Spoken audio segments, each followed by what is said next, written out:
প্রায় ২ মাস ধরে যশোরের বেনাপোল বন্দরে ভারতের রপ্তানির অপেক্ষায় আছে ১.৫ শতাধিক সুপারিবাহী ট্রাক।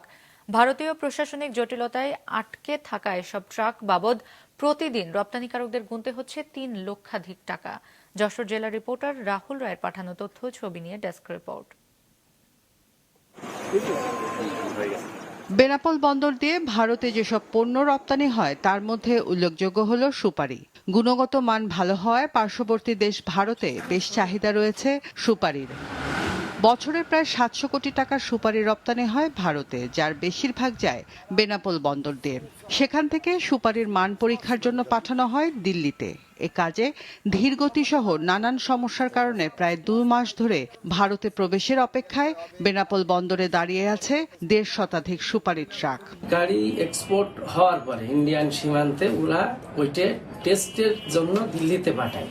টেস্ট রিপোর্ট হয়ে আসতে একটু সময় লাগে। টেস্ট রিপোর্ট হয়ে আসার পরে ওই মাল ইন্ডিয়া থেকে যখন আবার উঠে যায় গেলে ওরা আবার নতুন করে আমাদের সুপারি গাড়ি আবার নেয়। বন্দরে দীর্ঘদিন আটকে থেকে নানান সমস্যার সম্মুখীন হতে হচ্ছে ট্রাক চালকদের। এতে বন্দরে দেখা দিয়েছে পণ্যজট। তারা বলছে ইন্ডিয়ালারা নিচ্ছে না মাল।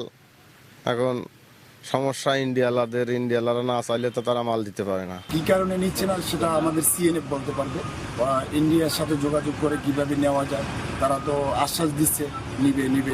গাড়ি খালি হচ্ছে না। ইন্ডিয়া যে পার্টি মাল নিচ্ছে, এই পার্টি মাল কিনলে ২ মাস ১.৫ মাস এরকম পরে নিচ্ছে। প্রায় ৪০টি গাড়ি রয়েছে ৩০ দিনের ঊর্ধ্বে, এবং বর্তমানে মোট গত কিছুদিনের গাড়ি সহ ১৫০টি সুপারি ট্রাক দাঁড়িয়ে রয়েছে।